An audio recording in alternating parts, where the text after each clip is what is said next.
নমস্কার বন্ধুরা, বঙ্গবাণী চ্যানেলের নতুন একটি ভিডিওতে আপনাকে স্বাগত। বন্ধুরা, ভিডিওটি ভালো লাগলে লাইক, কমেন্ট ও শেয়ার করতে ভুলবেন না। পাশাপাশি চ্যানেলে নতুন হলে সাবস্ক্রাইব করে আমার পাশে থাকুন। তো বন্ধুরা, সামনেই ফলনহারি অমাবস্যা। জ্যোতিষ এবং তন্ত্রমতে এই ফলনহারি অমাবস্যার অনেক গুণ আছে। বিশেষ ফলদায়ক এই তিথিতে বিশেষ বিশেষ তন্ত্রক্রিয়া সম্পন্ন হয় এবং মোক্ষ লাভও করা যায়। ফলনহারি কালী পুজোর আলাদা কোনো মন্ত্র নেই, বরং দক্ষিণা কালী পুজোর মন্ত্র ও পদ্ধতিতে ফলনহারি কালী পুজো হয়। বিশ্বাস করা হয় এই তিথিতে দেবীর পুজো আরাধনায় অশুভ কর্মফল নাশ হয় এবং শুভ ফল প্রাপ্ত হয়। বলা হয়ে থাকে এই দিন রামকৃষ্ণদেব শ্রী মা শারদাকে 10 মহাবিদ্যার অন্যতম দেবী ষোড়শী অর্থাৎ এই বিশেষ রূপে পুজো করেছিলেন। জ্যৈষ্ঠ মাসের অমাবস্যায় হয় ফলনহারি কালী পুজো।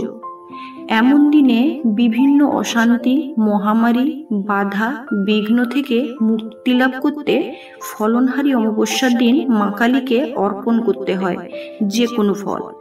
শাস্ত্রজ্ঞদের মতে মাকে তুষ্ট করতে ফল দিয়েই তারা পুজো পাঠ করে থাকেন। এই ফলনহারি অমাবস্যায় জ্যৈষ্ঠ মাসের নানান ফল যেমন আম, জাম, লিচু, কাঁঠাল ইত্যাদি ফল পাওয়া যায়।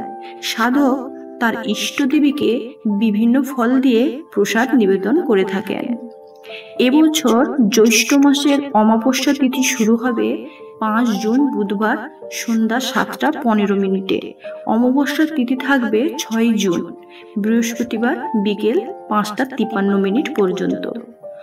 তবে সূর্যোদয়ের সময় অনুযায়ী অমাবস্যা তিথি ধরা হবে 6 জুনকেই।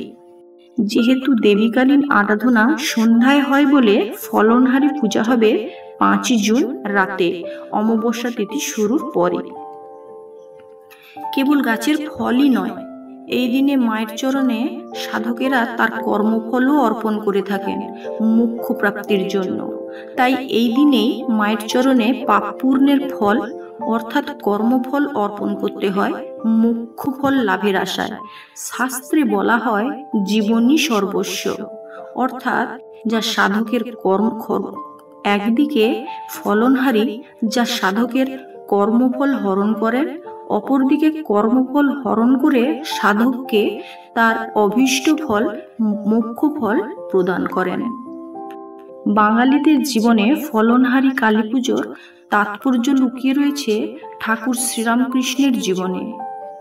ঠাকুর শ্রীরামকৃষ্ণ এই দিনেই তার স্ত্রী সারদা দেবীকে পুজো করেছিলেন জগৎ কল্যাণের জন্য।